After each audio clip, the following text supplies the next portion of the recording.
아멘.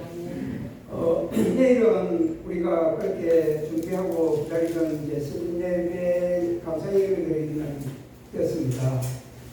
그래서 이제 저도 또 발음이 잘 안 되더라고 공교롭게도 또 이전날에 제가 또 건너기 대회를 인도하게 되어서 한편으로는 마음이 되게 또 묻기도 하고, 그런데 이제 오늘 이 자리를 잘 또 해야 될 것 같다는 생각도 들고, 그래서 이제 우리가 내일 또 성인 예배라는 감사 예배라는 것이 출발은 아니지 않습니까? 그죠? 이미 우리가 11월 달에 시작할 때에 그때 이미 출발한 것이고, 또 성인 감사 예배를 드림으로써 우리가 다시 한 번 더 우리가 처음에 가졌던 그 마음을 굳게 잡고 또 하나님께 감사드리고 또 성령님을 의지해서 나가는 그런 시간인 줄 믿습니다. 그래서 이때까지 함께 하여 주시니까 하나님을 감사하고, 또 앞으로 이끌어 가실 하나님을 또 우리가 즐거워하고 기뻐하고 감사하는 예배가 되기를 원하는데, 지금 오늘 잘해야 될 텐데 뭐 어떻게 잘해야 될까 이런 생각을 하고, 또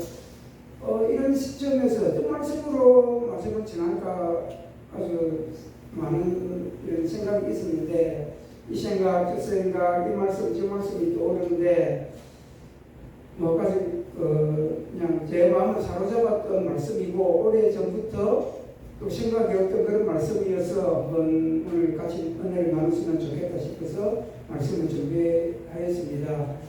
버벅대는 것도 있을 것인데, 버벅대는 것은 제 뜻이 아닙니다. 물론 제 잘못이지만 제 뜻은 아니니까 잘하고 싶습니다. 이 시간은 무익하고 부족한 종이지만은 성령님께서 역사하셔서 전하는 대로 우리 모두에게 은혜가 되는 그런 시간이 되기를 원합니다. 우리 말씀을 한번 찾아보도록 하겠습니다. 사도행전 2장 말씀입니다. 2장 16절부터 20절 말씀입니다. 16절부터 다 같이 읽어보도록 하겠습니다. 이는 곧 선지자 요엘을 통하여 말씀하시는 것이니, 이르시되 하나님이 말씀하시기를 말세에 내가 내 영을 모든 육체에 부어주리니 너희의 자녀들은 예언할 것이요 너희의 젊은이들은 환상을 보고 너희의 늙은이들은 꿈을 꾸리라. 그때에 내가 내 영을 내 남종과 여종들에게 부어주리니 그들이 예언할 것이요 또 내가 위로 하늘에서는 기사를 아래로 땅에서는 징조를 베풀리니 곧 피와 물과 함께로다. 주의 크고 영화로운 날이 이르기 전에 해가 변하여 어두워지고 달이 변하여 피가 되리라. 누구든지 주의 이름을 부르는 자는 구원을 받으리라. 아멘. 네, 이 말씀은 이제 우리가 잘 아는 대로 제자들에게 성령이 임하셨을 때에 베드로가 설교한 내용입니다. 그래서 이제 어떻게 베드로가 이렇게 이 말씀으로 설교를 시작하게 되었는지 우리가 잠시 살펴보면은, 예수님이 죽으시고 부활하셔가지고 40일 동안을 이 땅에서 계셨어요. 곧바로 그냥 부활하시자마자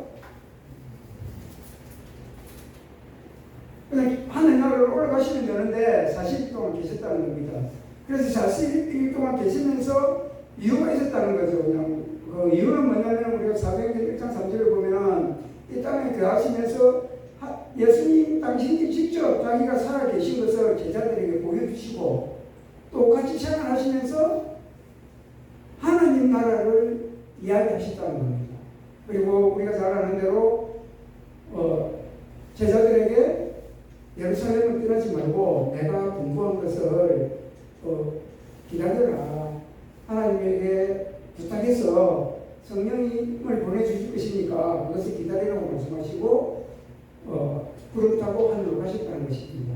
그래서 이제 오순절날이 이르러서 제자들이 한 곳에 다 모여 있는데 이제 초자연적인 현상이 일어났습니다. 하늘로부터 갑자기 급한 바람, 강한 바람, 그 바람 소리 같은 것이 들리고, 그러니까 바람 같은 것입니다. 바람이 몰아쳤다는 것이 아니고 바람 같은 소리가 들리고, 그 다음에 해가 우리 사람 해 같은 게 있었는데 이 해가 뿔이 갈라지는 것 같이 그 모인 사람들 머리 위에 하나씩 하나씩 있었다는 거죠. 이 장면을 거기에 모여 있는 사람은 다 보았다는 것입니다. 그런데 성령의 충만함을 받아가지고 방언으로 말하기 시작하는 것입니다. 이 방언으로 말하는 것은 성령님께서 말하게 하시면 따라서 하시는 대로 방언을 말하였다는 거죠. 그래서 우리가 여기서 이제 방언이라는 것은 우리가 알고 있는 것처럼 우리가 알아듣지 못하는 그런 방언을 말하는 것이 아닙니다. 우리가 방언의 은사로 성령님의 은사로 우리가 방언을 받고 우리 속에 있는 그 기도의 내용들을 하나님과 직접 다 하시는 거잖아요. 방언이 그런 방언이 아니고 이 방언은 각 나라의 언어를 하는 것입니다. 그래서 이제 다 각기 다른 말로 자기의 언어들을 따라서 말을 하니까 거기에 모였던 사람들이 아주 놀라게 되는 것입니다. 그런데 이 날이 어떤 날이냐면 오순절입니다. 그럼 오순절은 구약시대의 7절이거든요. 며칠절이고 그러면은 그 유대교에 있는 모든 사람들은 이 날을 기념하여서 다 예루살렘 성전에 모여서 예배를 드려야 되는 거거든요. 그래서 성경에 보면 천하 각국에 흩어져 있는 경건한 유대인들이 예루살렘에 많이 모여 있다는 겁니다. 그런데 이렇게 모여 있는데 제자들이 12명의 제자들이 있잖아요. 우리 유다는 죽었지만은 사도행전 2장에 보면 마띠아라는 분을 11명의 제자에서 가시켜서 사도로 세우는 거잖아요. 그래서 12명의 사도들과 또 거기에 모였던 제자들이 각각의 나라의 말로 이제 말을 하는 거거든요. 그러면 우리가 사도행전에 보면은 15개의 지역이 나옵니다.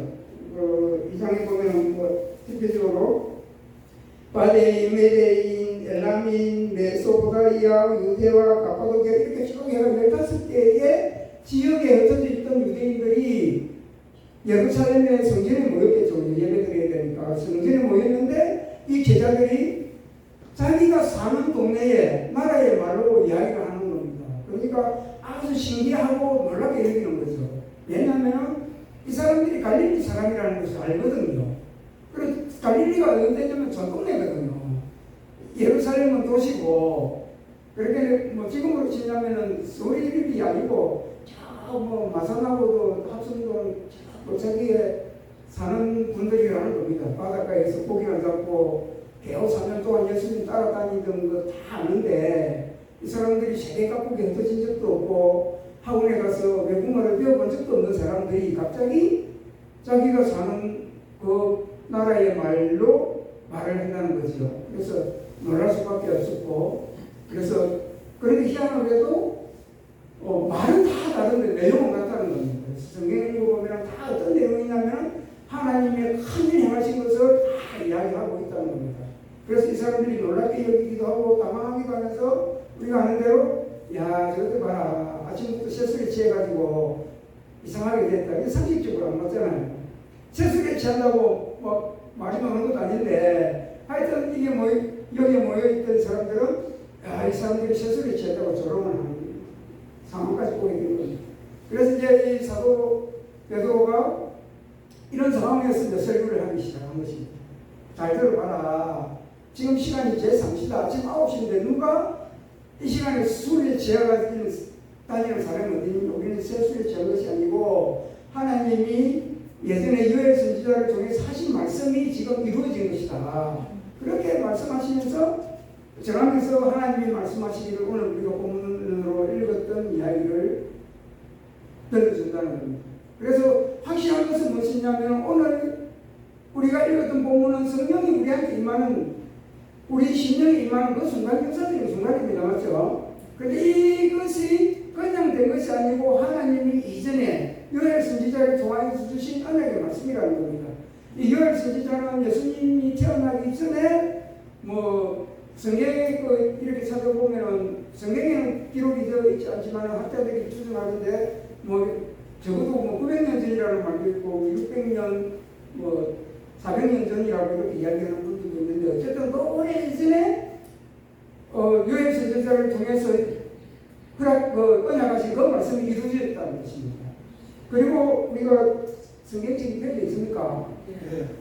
여기는 안 나올 것인데 33절에 보면은 하나님이 찾으셨죠. 사도행전 2장 33절에 보면은 하나님이 오른손으로 예수를 높이시되 그가 약속하신 성령을 아버지께 받아서 너희가 보고 듣는 이것을 부어주셨다. 이렇게 베드로가 증거를 하고 설교를 하고 있거든요. 그런데 이건 이제 베드로가 전하는 이 일이 어떻게 됐다고요? 예수님이 약속하신 것이다. 이거 기억하시죠? 여러 번 예수님이 말씀, 요한복음에 보면 여러 번 말씀하셨거든요. 성령을 보내주실 것이다. 내가 아버지에게 부탁해서 성령을 너희에게 보내주실 것이다. 이렇게 말씀하셨거든요. 그래서 오늘 성령이 우리에게 임한 것은 예수님이 약속하신 일이 이루어졌다는 것을 이야기합니다. 그런데 성경을 읽어보면 22절부터 베드로가 설교를 하는데 길게 설교를 하고 마지막에 하나님의 오른손으로 예수를 높이시네 그가 약속하신 성령을 아버지께 받아서 너희가 보고 듣는 이것을 부어주셨다고 이렇게 선포를 하고 있는데, 그럼 여러분 생각해 보십시오. 이 사람들 앞에 있는 이 사람들이 누굽니까? 비록 오순절이 되어서 예루살렘에 모여서 하나님을 예배하기 위하여 모였지만은 그 전에 다른 명절이 있었습니다. 6월절인가? 그때에 이 사람들이 어떻게 했습니까? 그때도 모였겠죠? 6월절도 깽그란 유대인들을 다 지켜야 되는 명절이니까 모였을 거란 말입니다. 그래서 모여서 어떤 일을 했습니까? 예수님을 죽였습니다. 맞죠?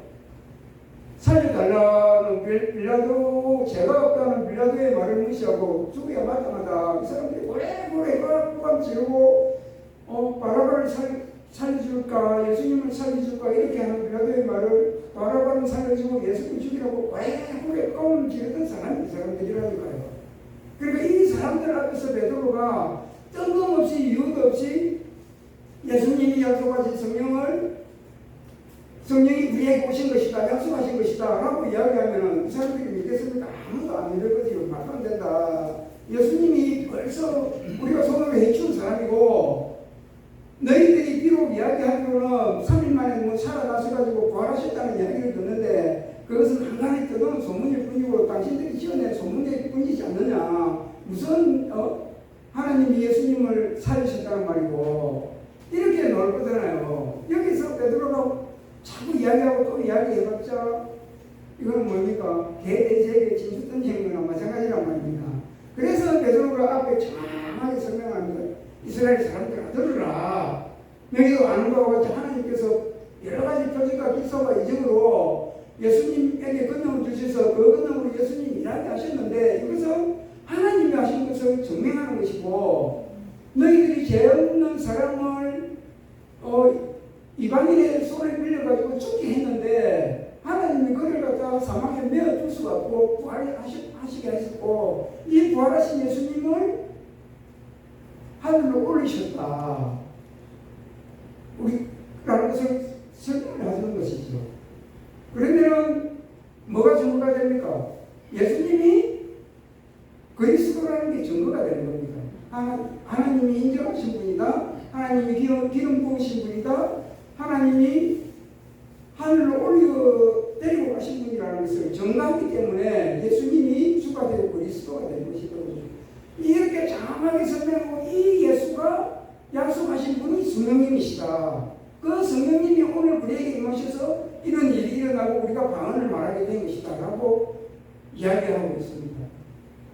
이처럼 예수님은 우리에게 오실 때에 하나님의 약속을 따라서 또 예수님의 약속을 따라서 우리에게 오신 것이 확실합니다. 자, 여기서 우리가 조금 또 생각을 한번 해보겠습니다. 많이 지나갔습니다. 그래서 성령님은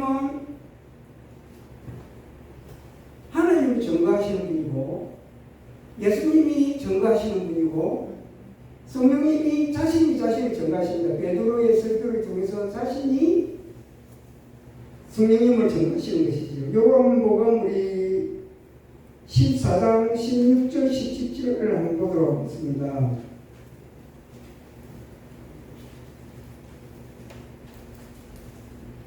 네. 같이 한번 읽어보도록 하겠습니다. 16절은 없습니까? 없습니까? 그럼 제가 자세히 읽겠습니다. 요한복음 14장 한번 같이 찾아볼까요? 14장 16절.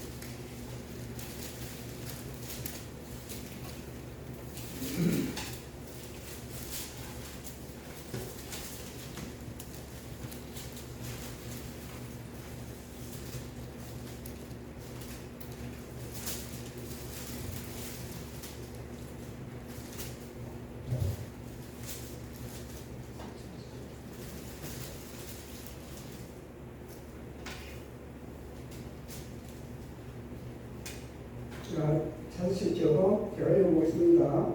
내가 아버지 그에 구하겠으니 그가 또 다른 보혜사를 너희에게 주사 영원토록 너희와 함께 있게 하리니 그는 진리의 영이라 세상은 너희 그를 받지도 못하나니 이는 그를 보지도 못하고 알지도 못함이라. 그러나 너희는 그를 아나니 그는 너희와 함께 가시며 또 너희 속에 계시겠습니다. 아멘. 아멘. 자, 이렇게 성령님은 하나님의 약속을 따라서 예수님의 약속을 따라서 우리에게 오셨는데 예수님 그 성령님은 지금 어디에 가신다고 해요? 네, 성경대로 해도 우리 속에 가십니다. 우리 속에 가시는데 영원히 함께 가시는 겁니다. 근데 제가 여기서 말씀드리고 싶은 것은 이 성령님이 오해를 많이 받으셔요. 성령에 대해서 우리가 많은 오해를 가지고 신앙생활을 하고 있다는 겁니다. 뭐 성령 충만이다, 성령 세례다, 뭐 성령을 받는다, 뭐 성령의 능력이다, 성령의 은사다, 이런 여러 가지 성령님이 하시는 일들로 인하여서 우리가 여러 가지 오해를 가지고 있습니다. 그래서 그런 오해는 예를 들자면 순복음 교회 그런 교단 같은 경우에는 성령이 우리 속에 오셨는데 그건 어떻게 알 수가 있느냐? 방언을 해야 된다. 방언 안 하면 성령이 안 온 거다. 이렇게 이야기하거든요. 그리고 뭐 다른 또 우리 교단 같은 경우에는 개신교 같은 경우는 대부분 어떻게 하느냐면 예수님을 믿을 때 성령이 임하신다고 믿고 있는데 다른 또 교단들은 그렇게 이야기 안 합니다. 그런 건 투정을 하고 어떻게 되냐면 그 사람이 중생할 때에 성령이 임하신다. 여러 가지 설이 많습니다. 그래서 무슨 복음 같은 경우는 그렇잖아요. 막 사람이 방언을 해야 되지. 그 교회 앞에 내어준 개독 방언을 다 한다. 그만큼 이렇게 강조를 하는 거거든요. 그런데 여러분도 생활하면서 많은 그런 것들을 깨닫게 됩니다. 제가 집사로 그 앞에 교회에 있을 때 우리 지사님들하고 대하면서 인사가 그거였거든요. 저는 기도 제목이 뭐냐면 성령 충만입니다. 목사님 임무로도 뭐 기도할 때 옆에 사람 기도 제목 가지고 기도하겠습니다 하면은 누가 물어보면 예, 성령 충만입니다. 저 기도 때문에 성령 충만이거든요. 그래서 이제 인사도 주로 성령 충만하십시오. 이런 인사를 자주 했거든요. 그래서 뭐 아시는 대로 거기에 휴게실 앉아가지고 집사님 성령 충만하십시오 이러면 에이 절대 그런 소리 하지 마십시오. 그럼 왜 그렇습니까? 어휴 성령 충만해가 큰일 날고 그러니까 무슨 말인지는 모르겠는데 대충 의미는 갑니다. 성령이 충만해지면 교회도 열심히 해야 되고 전도도 해야 되고 또 하다 못하면 또 장로하면 목사도 해야 되고 그런 생각을 가지고 있는 것 같아요. 그래서 이 성령 충만하면 골치 아프니까 제발 그런 짓 하지 마시라 이렇게 이야기해요. 이런 것들이 다 성령이 오신 성령이 임하심에 대한 오해들이거든요. 여러분들도 이런 내용을 한번 해보셨을 것입니다. 그래서 오늘 뭐 크게는 이야기를 못합니다. 성령님에 대해서 우리가 좀 알고 설교를 하려고 하면 한두 시간 가지고 되는 것은 아니고 여러 차례에 걸쳐서 설교를 하고 또 공부를 해야 다 알 수가 있는 것인데 오늘은 그것보다는 성령님이 어떤 분이신가 그것만 가지고 한번 이야기를 해보려고 합니다. 그래서 우리가 대부분 보면은 이제 뭐 여러 교단들이 있지만은 성령님에 대한 오해들의 공통적인 부분은 뭐냐면 성령님을 인격적인 분으로 이해를 안 하셔요. 그래서 성령님은 어떤 능력이나 힘 정도로 이해를 하신다는 거예요. 그래서 뭐 어떤 지혜가 내한테 생긴다든지 어떤 일을 할 수 있는 힘이 생긴다든지 능력이 생기는 그런 존재로 이해를 하게 된다는 겁니다. 그러면 능력이나 힘으로 이해를 하게 되면 나에게 능력이 있고 힘이 없으면 성령님이 어떻게 되는 겁니까? 사라지는 거잖아요. 그런데 오늘 말씀은 뭡니까? 성령을 보내주겠는데 성령님 너희 속에 영원히 거하게 하시겠다는 이야기입니다. 그러니까 한번 우리에게 성령이 오시면은 뭐 성령 충만 안 하여서 우리가 성령이 뜻대로 살아갈 수 없는 행동이 될 수는 있을지라도 그 성령님이 우리 속에서 안 떠난다는 거예요. 그러면 성령님은 그냥 능력이나 힘으로 표현하기에는 뭔가 좀 부족하다라는 것이죠. 그래서 성령님은 그런 외들이 아니고 성령님은 인격적인 분이거든요. 그리고 예수님이 성령님을 표현할 때 우리가 성경 잠잠히 읽어보면 예수님이 성령님을 말할 때 반말 절대 안 합니다. 오시겠습니다. 뭐 알리시겠습니다. 이렇게 다 높여서 성령님을 예수님이 표현하거든요.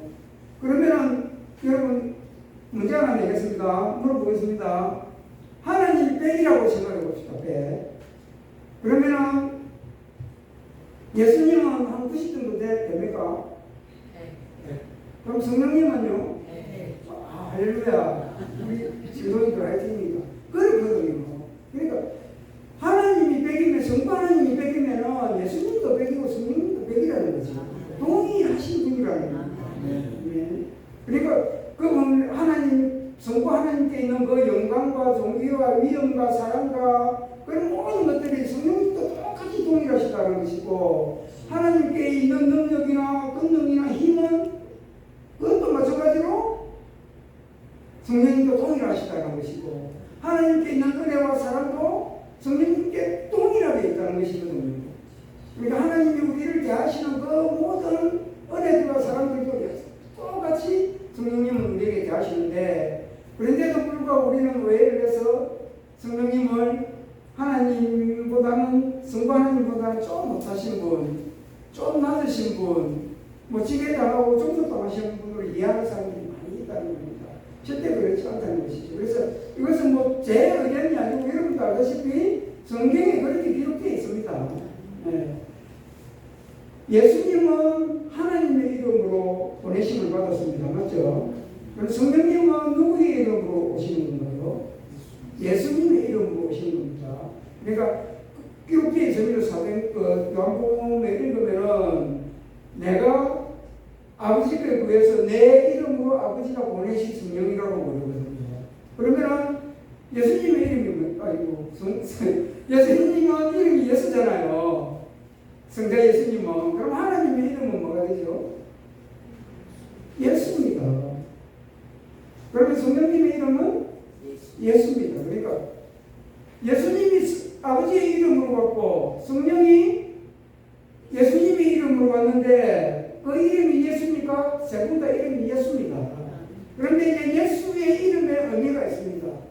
이름이 꼭 같다는 것은 그분의 권능과 아까도 이야기했듯이 위엄과 모든 그런 본질이 다 같다 하신다는 이야기고 또 그분들이 하시는 일이 다 같다는 이야기거든요. 그럼 예수의 뜻이 무엇입니까? 그가 저희 백성은 저희 제자들의 죄에서 구원할 자이십니다. 그러니까 한마디로 이야기하면 예수의 뜻은 구원이라는 뜻이거든요. 그럼 하나님도 구원이시고 예수님도 구원이시고 성령님도 구원이시라는 겁니다. 그래서 그 이름에 그분이 하시는 일들이 들어있기 때문에 성령님도 하시는 일이 뭘까요? 구원입니다. 구원. 그래서 우리가 아는 대로 삼위 하나님이라고 그러잖아요. 성부, 성자, 성령 이 하나님이 태초에 천지를 창조하실 때 같이 하셨다는 겁니다. 아멘? 그러니까 하나님이 성부 하나님이 물이 있어야 하시면 어떻게 된다고요? 성령의 능력으로 물이 생기는 거고 뭐 바다가 생겨라 하면 성령의 능력으로 바다가 생겼다는 거예요. 그때부터 성령님은 일하셨다는 거예요. 그런데 그런 창조하신 하나님이 그 구원의 계획을 세우시고 우리 사람들을 구원하시기를 기뻐하셨다는 겁니다. 그래서 하나님이 성부 하나님이 구원의 계획을 세우시고 성장하신 하나님이 그 구원의 계획에 따라서 구원을 성취하시고 성령님은 성자 예수님이 이루신 그 구원을 우리에게 허락하신다는 겁니다. 적용시킨다는 겁니다. 그리고 마치 집을 지어서 우리가 사는 모양처럼 하나님은 집을 설계 다 하시면은 예수님은 그 집을 다 지으시고 안에 들어있는 세간살이도 넣으시고 뭐 침대도 넣으시고 주방기구도 넣으시고 전자제품도 다 넣으시고 그러면 성령님은 어떻게 하신다고 들어가서 사는 사람들이 그것을 살아갈 수 있도록 밥하는 지혜도 주시고 뭐 그릇을 사용할 수 있는 지혜도 주시고 이렇게 해서 살게 하신다는 거거든요. 그러니까 이렇게 성부, 성자, 성령 하나님이 합력하여서 우리의 구원을 이루신다는 겁니다. 아멘. 그래서 우리가 성도님들이 잘 아시는 대로 성령님은 인격적인 분이시고 우리가 함부로 대할 그런 분이 아닌 영원하신 하나님이시고 큰 권능으로 임하신 하나님이시고 능력의 하나님이시라는 것을 잘 기억하시기를 바라고. 아멘.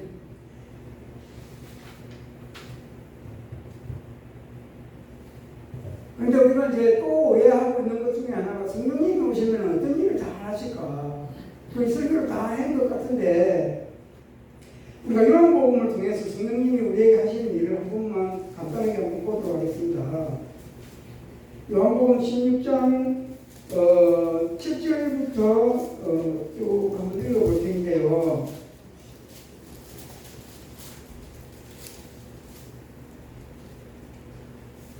제가 읽어보겠습니다. 그러나 내가 너희에게 식상을 말하노니 내가 떠나가는 것이 너희에게 유익이라. 내가 떠나가지 아니하면 보혜사가 너희에게로 오지 아니할 것이요 가면 내가 그를 너희에게로 보내리니 이렇게 적혀 있습니다. 그래서 예수님이 우리에게 하시는 말씀입니다. 떠난다고 이야기를 하거든요. 나는 이제 떠날 것이다. 근데 떠나면 근심하거나 슬퍼하지 마라. 내가 떠나는 것이 오히려 너희에게 더 큰 유익이고 내가 떠나야만이 보혜사가 너희에게 오실 것이다. 그래서 이 보혜사라는 말 때문에 또 성령님이 큰 모독을 당하시거든요. 우리가 아는 대로 지금 이 시대는 뭐 예수님을 부정하는 사람들은 별로 없습니다. 이슬람이라든지 이런 종교들은 예수님이 선지자로야 하는 사람이다 생각을 하고 구원자라고 인정을 안 하지만 그 외에 보편적인 우리 기독교에서는 이 예수님을 구원자라고 다 인정을 하거든요. 그런데 성령님에 대해서는 분명하게 이제 인정을 안 합니다. 성령님을 부정을 하고 성령님의 존재를 까먹죠. 그래서 특별히 우리가 아는 대로 신천지 같은 경우에는 이 보혜사가 성령님이 아니다. 또 다른 보혜사라고 했지 않느냐. 그래서 이만희가 보혜사다. 이렇게 이야기를 하는 거예요. 그래서 이게 막 찾아보니까 대한민국의 보혜사가 47명이 있답니다. 이 정도로 이제 보혜사에 대한 오해가 있다는데 이 보혜사의 뜻은 뭐냐면은 라틴어로 하면 파라클레토스라고 그런답니다. 그래서 이게 좀 법적인 용어인데 법정에서 일어나는 용어들인데 어떻게 보냐면 옆에 불러오다 이런 뜻이랍니다. 그러니까 내가 급할 때에 옆에 불러오는 사람이니까 지금이면은 변호사 같은 존재라는 겁니다. 그래서 이 파라클레토스를 번역할 때는 변호사, 조력자, 협력자, 협조자, 조력자, 상담자, 지켜주는 사람, 도와주는 사람 이렇게 표현을 한다는데 이건 그냥 우리의 언어의 연약함입니다. 성령님 우리가 하나님을 우리의 언어로 다 표현해낼 수 없잖아요. 그리고 예수님을 다 우리의 언어로 표현해낼 수 없듯이 성령님을 우리의 언어로 다 표현해낼 수가 없어서 그냥 이런 언어들로 이제 표현을 하는 것이지만 실제로 성령님은 이 나라 자녀들 이상으로 위대하신 분이고 능력이 많으신 분이고 사랑이 많으시고 은혜가 넘치신 분이시고 그것을 기억하시기를 바라고 그러면 이제 내가 그를 너희에게 보내리니 8절 읽어보겠습니다. 그가 와서 죄에 대하여 심판에 대하여 세상을 책망하시리라 이렇게 하거든요. 내일이 너무 제가 설교를 길게하는 것 같습니다. 내일 그 수님 예배 하려면 일찍 가서 주무셔야 되는 거죠. 이게 맞습니까? 내일 수님 예배인데 늦게까지 기도해야 됩니까? 늦게까지 기도해야 될까요? 일찍 가서 자야 될까요? 아유, 모르겠습니다. 가는 데까지 한번 가보겠습니다. 그래서 성령님이 오시면 뭐 하는 일이 뭐냐면 의에 대하여, 죄에 대하여,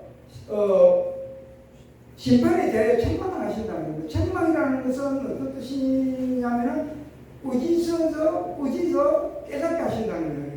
이렇게 세상에 꾸짖어서 깨닫게 하신다는 거예요. 그래서 죄에 대하여라면 나를 믿지 않는 것이다.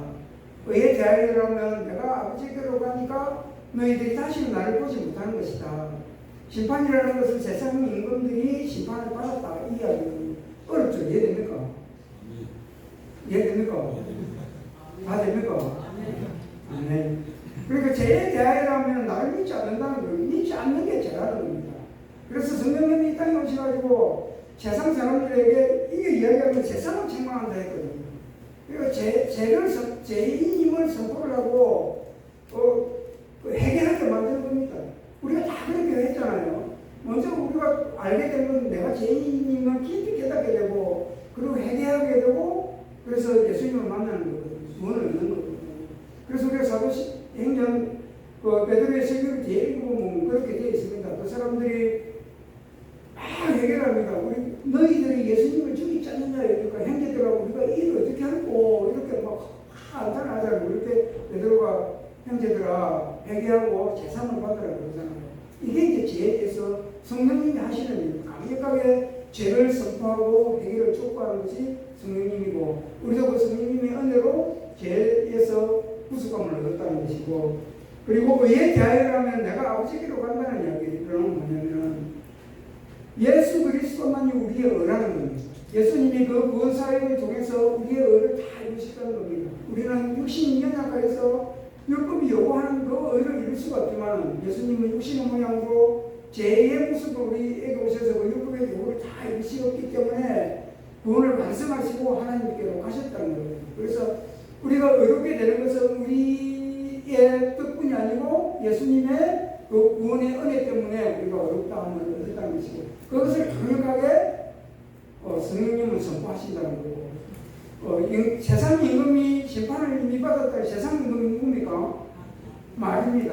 그러니까 예수님이 그 십자가에 달리시고 부활하심으로 마귀의 권세는 다 꺾여버리고 박살이 난 거거든요.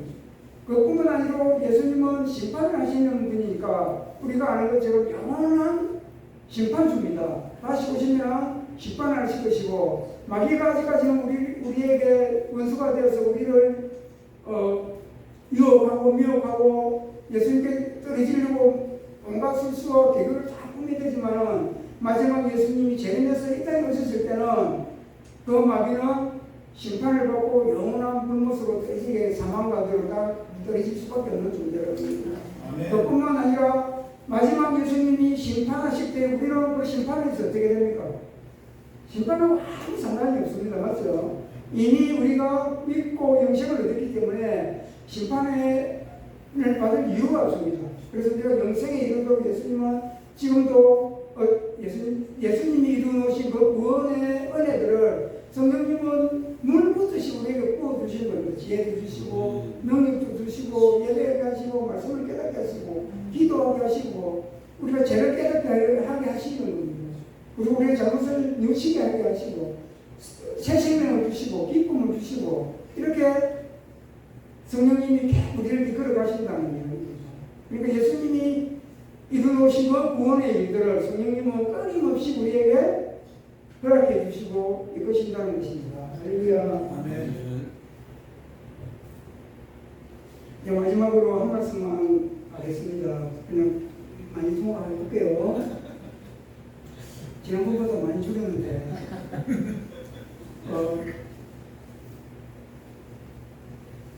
정말 우리가 성령 충만을 바랍니다. 다 성령 충만하기를 바라고 우리가 성령을 따라 살기를 원하고 성령의 은혜를 구합니다. 그러면 성령 충만하는 것이 무엇일까요? 기분이 좋아지는 게 성령 충만일까요? 막 내 뜻이 이루어지는 게 성령 충만일까요?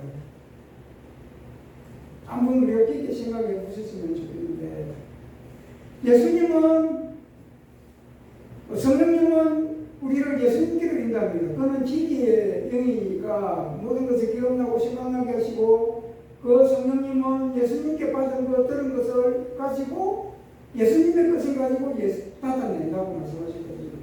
그러니까 예수님이 진리시니까 그 진리를 가지고 예수님께로 우리를 인도하시는 거거든요. 그래서 우리가 성령님이 하시는 일은 언제든지 우리가 예수님께로 가도록 우리를 인도해 가신다는 거예요. 그러면 예수님은 우리가 어떤 삶을 살기를 원하시는 건가요? 하나님 나라입니다. 하나님 나라. 오늘 우리가 찬양한 것들이 대부분이 하나님 나라인데요. 예수님이 공생애를 시작하실 때 처음으로 하신 말씀을 기억하시죠?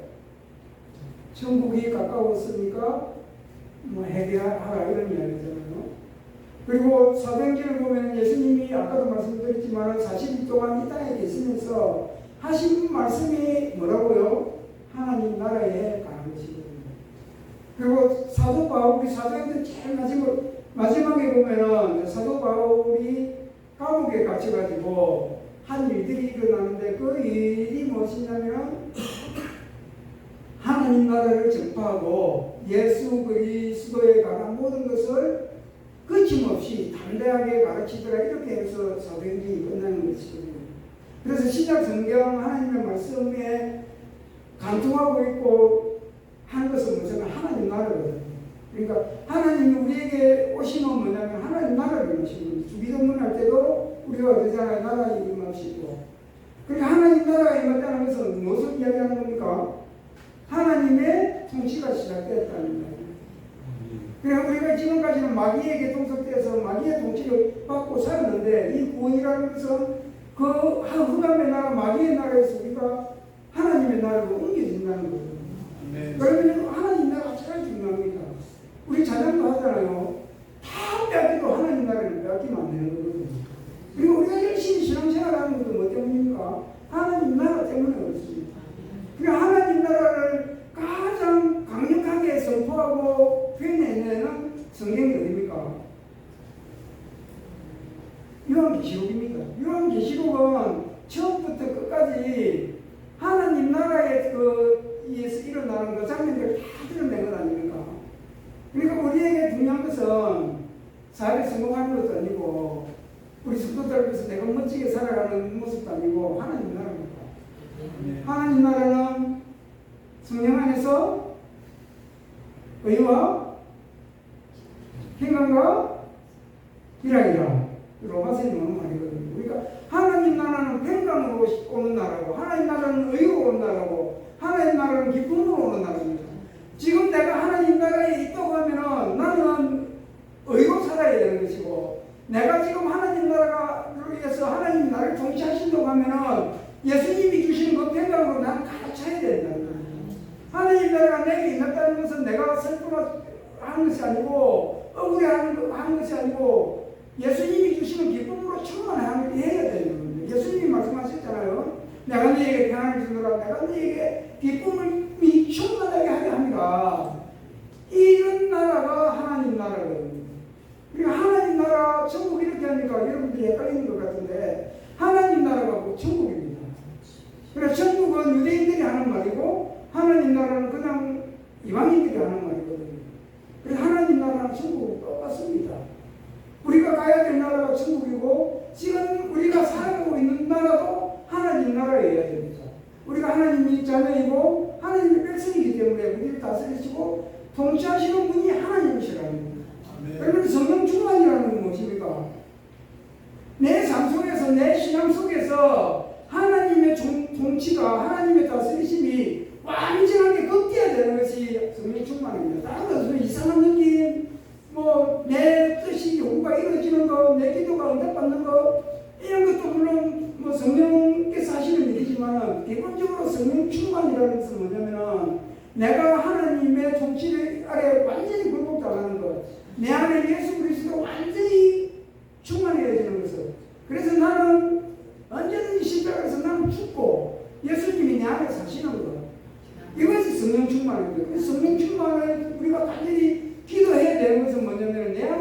예수님이 사시는 거예요. 그리고 우리가 성령님을 따라 살고 성령의 은혜를 구하는 것은 항상 우리가 이야기하잖아. 우리 교회가 제사 잡는 교회가 성령의 은혜로 살아가는 교회가 되기를 원하는 거예요. 그게 뭡니까? 성령의 은혜가 뭡니까? 우리를 예수께로 인도한다는 겁니다. 우리 속에 있는 우리의 자아를 완전히 죽이고 우리를 예수님께로 인도하는 거거든요. 예수로 충만한 것, 하나님의 다스림으로 충만한 것, 그것이 성령 충만입니다. 오늘 우리 이제 내일 새벽 예배를 하고 다시 그 초심을 또 부여잡고 하나님을 부여잡고 우리가 살아갈 텐데 정말 우리 위해 성령 충만한 교회가 되게 되었으면 좋겠습니다. 네. 여러분 우리 오늘 본문에 읽었던 것이 무엇입니까? 자녀들이 예언을 하고 젊은이들이 환상을 보고 아버지 꿈을 꾸리라 했는데 여러분 내가 꿈꾸고 싶다고 꿈꿔집니까? 내가 예언하고 싶다고 예언하고 싶다 그런 일은 안 일어나잖아요. 내가 환상을 보고 싶다고 환상이 보여집니까? 이거는 어디로부터 오는 거라고요? 하나님이 주시는 거. 성령이 임하실 때에 이런 일들이 일어난다는 거거든요. 그러면 우리는 어떤 사람입니까? 내 것을 가지고 사는 사람이 아니라는 겁니다. 이미 우리는 예수 그리스도를 믿음으로 말미암아서 성령이 새롭게 하시는 그 은혜를 통하여서 우리가 새롭게 되었습니다. 무엇이라는 것은 우리가 제사뿐만 아니고 우리가 완전히 새로운 피조물로 거듭나는 걸 말하는 거거든요. 하나님의 행사가 완전히 회복되는 걸 말하는 겁니다. 이것이 뭐냐면 성령께서 하시는 일이거든요. 여러분 지금 무엇을 보고 살아가시는 겁니까? 어떤 걸 보고 살아가시고 어떤 걸 꿈꾸며 살아가고 무엇을 보기 위해서 살아가는 겁니까? 마음속으로 그려지는 것들이 무엇입니까? 하나님 나라를 꿈꾸시기 바랍니다. 하나님 나라의 일을 전파하는 우리가 되기를 원하고 하나님 나라를 소망하는 우리가 되기를 원하는 것입니다. 그래서 성령으로 충만하기를 원하는 것입니다. 딴소리 하는 거 세상의 소리 그 소리에 귀를 기울이고 그거를 말하는 우리 존재들이 아니라는 겁니다. 세상에 휘황찬란한 것을 보고 그것을 따라가는 삶이 우리의 삶이 아니라는 거고 우리가 꿈꾸는 것이 그런 것들이 아니라는 겁니다. 우리는 영원한 나라, 시하지 않는 나라, 썩지 않는 나라, 나가지지 아니하는 나라, 이따가 없어지는 그런 나라로 영원한 하나님의 나라를 바라보고 살아가는 우리 됩니다. 할렐루야. 우리 성령 충만을 구하는데 성령 충만으로 우리 속에 하나님 나라가 완전히 임하셔서 우리가 하나님에게 완전히 전복당하고 완전히 하나님 앞에 굴복당하여서 예수 그리스도만 살아가는 우리 심령이 되기를 원한다고 기도하시고 우리 교회가 그런 교회 예수 하나님 나라로 충만한 그런 교회가 되게 해달라고 지금 이 시간 간절히 기도하도록 하겠습니다. 아이고. 우리 기도하고 기도하시다가 찬양을 할 텐데 이 제목으로만 기도하시기 바랍니다. 그러면 찬양을 목사님이 할 때쯤 되면 이제 같이 찬양을 하고 하도록 하겠습니다. 거기에 또 다른 기도하도록 하겠습니다. 다 같이 기도하도록 하겠습니다. 거룩하신 하나님 아버지 늘 감사합니다. 하나님 아버지 이 시간에도 성령 충만을 원합니다. 성령을 부어주시고 성령으로 충만하게 해주시기를 원합니다. 하나님 아버지 우리가 다른 것을 꿈꾸지 않고 오직 하나님 나라를 꿈꿀 수 있도록 하나님 성령을 부어주시기를 원합니다. 하나님 아버지 오늘 이 세상에 일어나는 일들로 우리 입술이 닿는 것이 아니고 하나님 나라의 일을 말할 수 있도록 하나님 성령을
그런 마음도 좋은 마음은 아닙니다.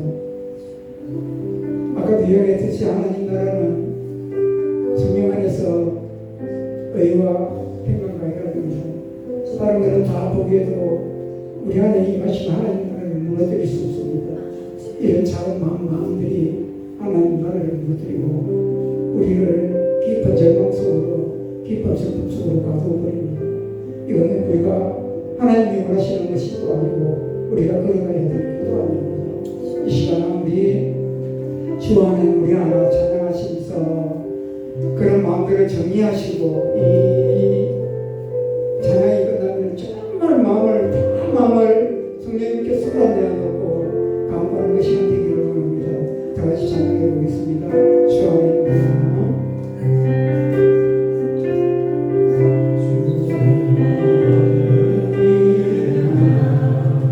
모습은 달라도 예수님 한 분만 바라네. 사랑과 선행으로 서로를 이렇게 되기를 원합니다. 예수님으로 모두 못하리. 주님 우리 안에 함께 하시니 영제자의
기쁨과 슬픔과 기쁨 내 안에 있는 주님 모습 보내.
그분 하나님이 나를